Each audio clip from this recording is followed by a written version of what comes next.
In 1937, inside the basement corridors of Lubyanka prison in Moscow, a man could walk in at dawn and be gone by midnight. No trial. No lawyer. No final letter home. His family would wait. For years. Sometimes decades. And when they finally asked what happened to him, the state handed them 4 words. 10 years. No correspondence. That was the lie. And it held for half a century. What you are about to hear is not in the standard textbooks. These are the 6 things historians rarely say out loud about how Stalin's Great Purge actually worked, who ran it, where the bodies were taken, and how an entire nation was made to forget. Most people imagine a purge as chaos. Mobs. Panic. Random violence. The Stalinist purge was the opposite. It was paperwork. Beginning in 1936 and reaching its peak between August 1937 and November 1938, a period historians now call the Great Terror, the Soviet secret police, the NKVD, operated under a system of ruthless bureaucratic precision. At the center of this system was a structure called the Troika, a panel of 3 officials, typically a regional NKVD chief, a local party secretary, and a prosecutor, who held the power to determine a person's fate without a functioning court, without a defense attorney, and in most cases, without the accused ever speaking a single word on their own behalf. Cases were processed in batches. Names on a page. A stamp. A signature. Next page. Historians who have studied the internal NKVD records describe sessions where hundreds of individual fates were decided in a single afternoon. The trial, if you can call it that, lasted on average under 10 minutes per person, and in the busiest periods, far less. Stalin himself was not distant from this process.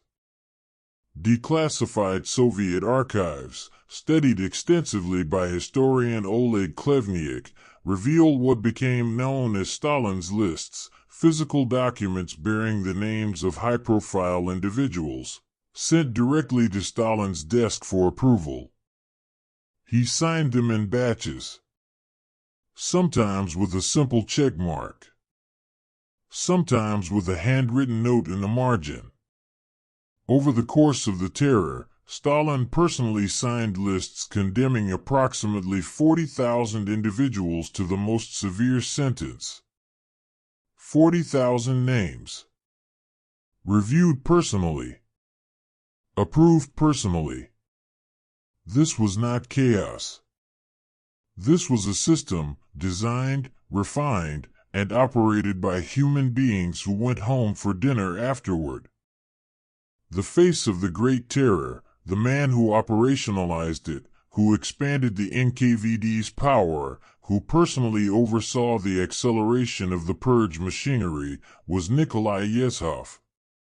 He stood at 151 centimeters tall. His subordinates called him the Iron Commissar.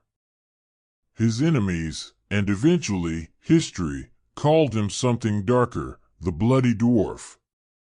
Yezhov rose with extraordinary speed through the Soviet apparatus. By 1936, he was head of the NKVD. By 1937, he was the most feared man in the Soviet Union outside of Stalin himself. The period of the Great Terror is sometimes called the Yezhovshchina, literally, the Yezhov era, a name that captures how completely he came to personify the violence of those years.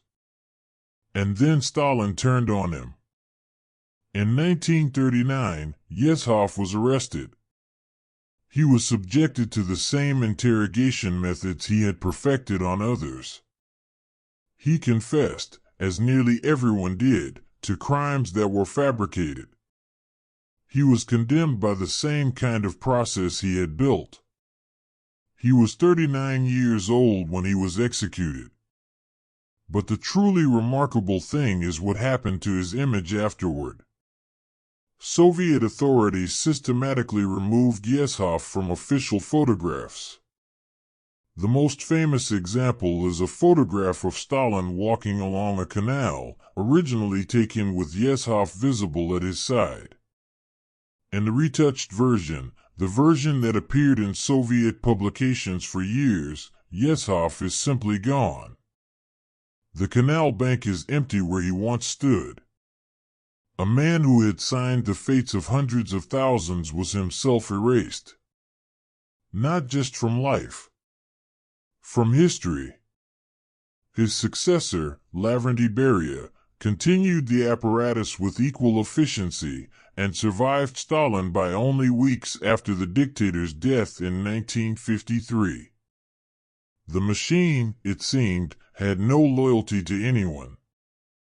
If you drive south from Moscow today, through quiet suburban roads lined with birch trees, you will eventually reach a place called Butovo.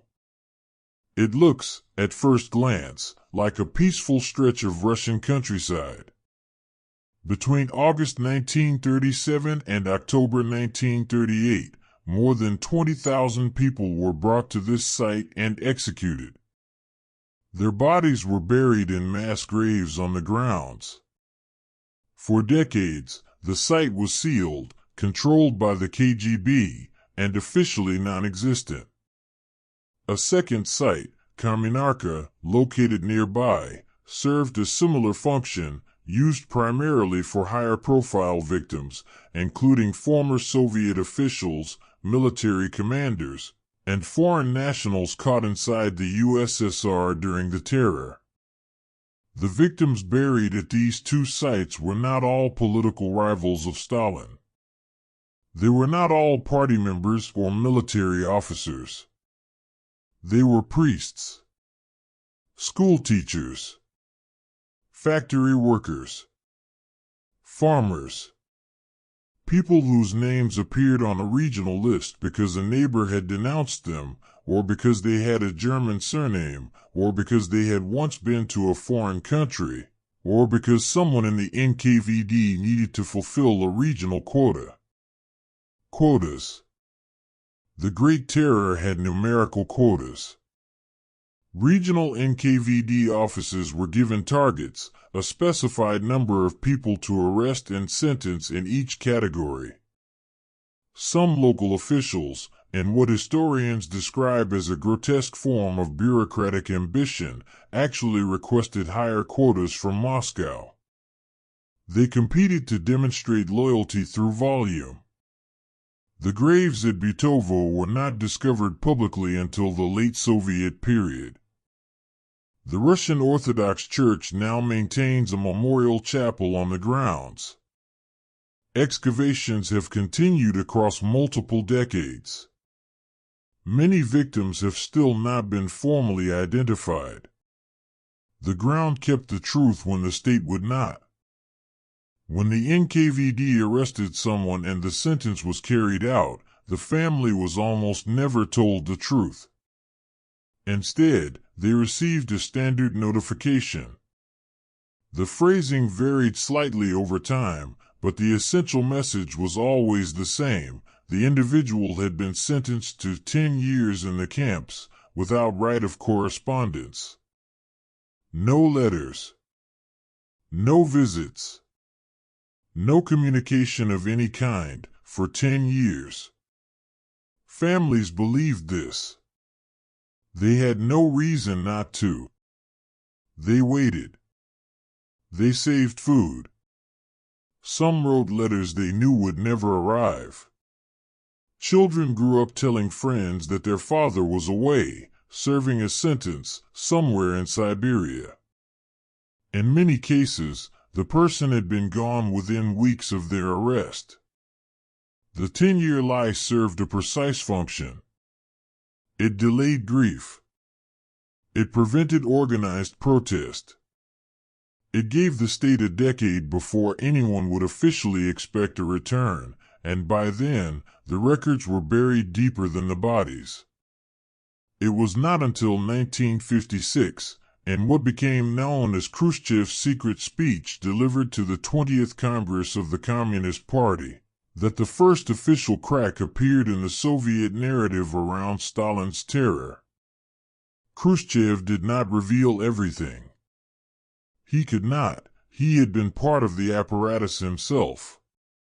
But he acknowledged that innocent people had suffered, that the purges had destroyed loyal members of the party, that the methods used had been wrong. The full scope of the records remained sealed until the collapse of the Soviet Union in 1991. Even then, the process of opening archives has been slow, politically contested, and incomplete. Russia's Memorial Society, the organization that spent decades identifying victims, collecting testimonies, and building public databases of those who perished, was forcibly liquidated by Russian authorities in 2021. The effort to recover the truth, it seems, remains inconvenient. Here's what the numbers cannot capture. For every name on Stalin's lists, for every stamped file and signed batch, there was a family that sat at a table with an empty chair. A mother who kept a coat by the door for 10 years. A child who stopped asking questions because the questions frightened the adults around them. The Great Terror was not an accident of history. It was a system, built deliberately, operated efficiently, and concealed systematically for half a century. The reason this matters now is not merely historical. Bureaucratic violence, violence that hides behind paperwork, quotas, and careful language, is the hardest kind to see while it is happening. It does not announce itself. It files documents. It sends notifications. It erases photographs. The first thing it erases is always the same, the individual human being behind the name. History buried these people twice. Once in the ground. Once in the silence. We are still digging.